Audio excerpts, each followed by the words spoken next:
So hello everyone दोस्तों, क्या हाल चाल आप लोगों का। तो दोस्तों आज है हमारा 1000 वीडियोस की सीरीज का 105th वीडियो। सो फ्रेंड्स, आज के वीडियो का डिस्क्लेमर ही है ये कि अगर आपका इन हायर ऑर्डर डिफरेंशियल इक्वेशन की वीडियोस में अभी तक कोई वीडियो नहीं देखा है तो आपको मैं कहूंगा कि फर्स्ट एंड सेकंड वीडियो जिसमें हम ऑक्सिलरी इक्वेशन के real and distinct root and multiple roots के बारे में बात किए हैं, वो वीडियो आप पहले कंप्लीट करके आइए, देन आप यहाँ पे आइए। सो आज का जो हमारा क्वेश्चन रहेगा वो है सॉल्व द डिफरेंशियल इक्वेशन जहां पे डी स्क्वायर माइनस 1 का whole square D square plus 1 का whole square y is equal to 0 है। अब यहाँ पे ये 0 है, इट मीन्स यहाँ पे rx की वैल्यू क्या है, इक्वल टू 0। तो हम क्या कह सकते हैं कि ये हमारे पास में हायर ऑर्डर इक्वेशन तो है पर होमोजीनियस या फिर नॉन होमोजीनियस। तो जब हमारे पास rx की वैल्यू इक्वल टू 0 होती है तब हम कहते हैं कि ये हमारे पास में एक होमोजीनियस डिफरेंशियल इक्वेशन है हायर ऑर्डर की।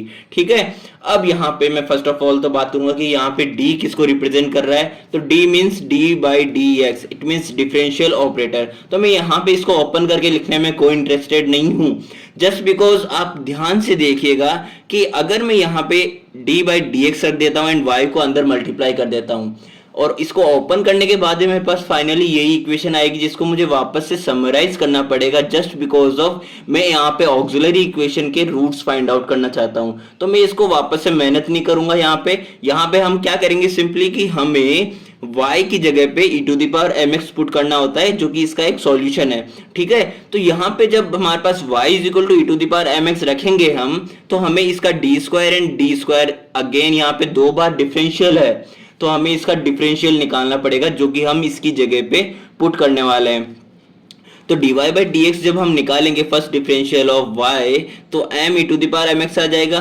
ओके, इसमें तो कोई कंफ्यूजन नहीं है। एंड अगेन जब d2y by D x square निकालेंगे तो यहाँ पे m e to the power mx में m को मैं एज ए कांस्टेंट बाहर रखता हूँ and e to the power mx का अगेन मेरे पास क्या हो जाएगा, m e to the power mx। तो मैं क्या कह सकता हूँ कि यहाँ से मेरे पास आ गया m square e to the power mx। अब मुझे डी स्क्वायर की वैल्यू ऊपर जो डिफरेंशियल इक्वेशन है इसमें मुझे पुट करनी है। तो यहाँ पे मैं रखूंगा m square e to the power mx and m square e to the power mx। पर जब हम y को अंदर करेंगे मल्टीप्लाई इसका होल स्क्वायर ओपन करके तो मेरे पास आप देख सकते हो कि y जब मैं बाहर कॉमन ले चुका हूँ पूरा तो ई टू द पावर mx भी मेरे पास बाहर ही रहेगा कि नहीं रहेगा। तो e to the power mx को मैं अंदर ना रखते हुए ये सोचकर कि y is equal to e to the power mx है जिसको मैंने ऑलरेडी कॉमन ले लिया है इक्वेशन से, तो मैं उसको बाहर ही रखूंगा एंड अंदर आ जाएगा डी स्क्वायर की जगह पे m स्क्वायर माइनस 1 का whole square and D square जो दूसरा था उसकी जगह पे भी अगेन m स्क्वायर प्लस 1 का whole square is equal to 0 हो जाएगा। अब यहाँ से e to the power mx तो 0 हो ही जाएगा। तो मेरे पास फाइनली जो ऑक्सिलरी इक्वेशन मुझे मिली है वो है m स्क्वायर माइनस 1 का whole square and m square plus 1 का whole square is equal to 0।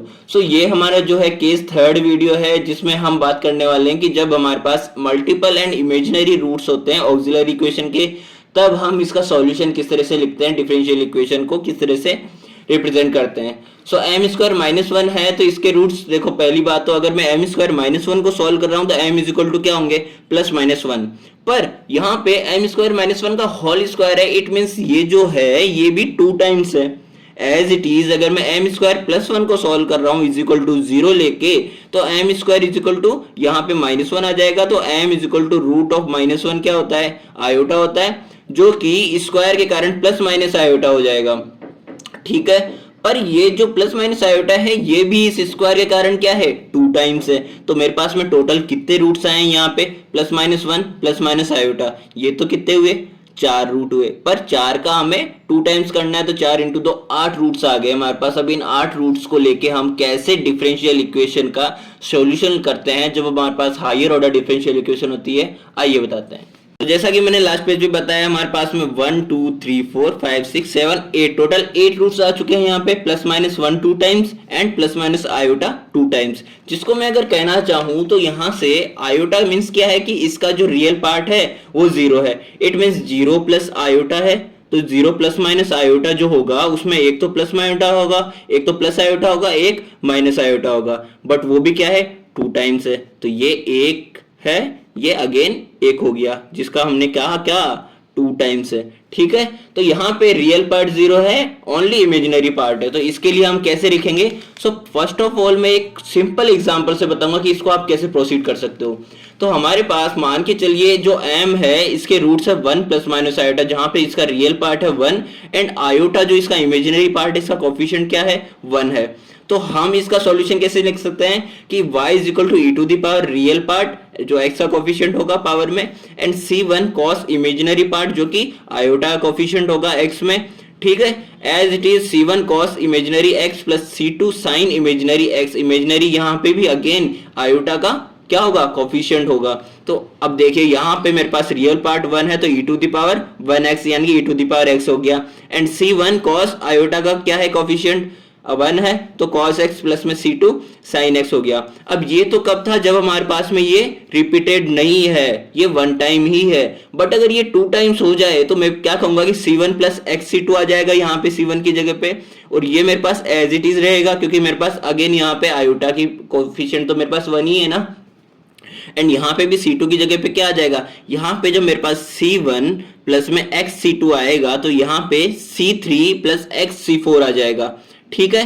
अब अगर आपको नहीं समझ में आया तो फर्स्ट एंड सेकंड वीडियो में रिफर करूंगा, ठीक है।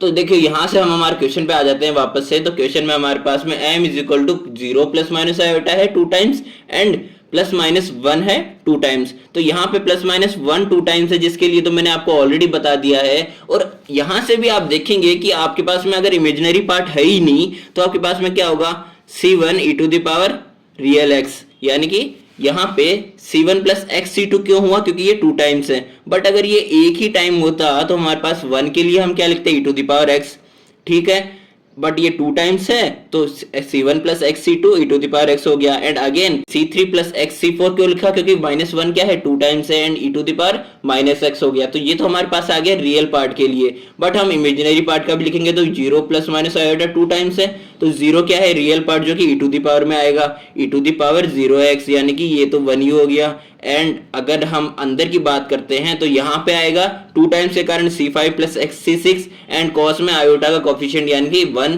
तो cos x हो जाएगा एंड अगेन c7 प्लस में x c8 and sin imaginary part का कोफिशिएंट यानी कि आयोटा का कोफिशिएंट 1 है तो sin x हो गया। तो ये हमारे पास केस क्या हो गया इमेजिनरी मल्टीपल रूट्स के लिए। यहाँ पे 2 मैंने ऑलरेडी एक्सप्लेन कर ही दिया कि 2 टाइम्स बिकॉज रिपीटेड 2 टाइम्स, ठीक है। तो यहाँ पे c5 प्लस x c6 इसलिए 2 टाइम्स लिखा है।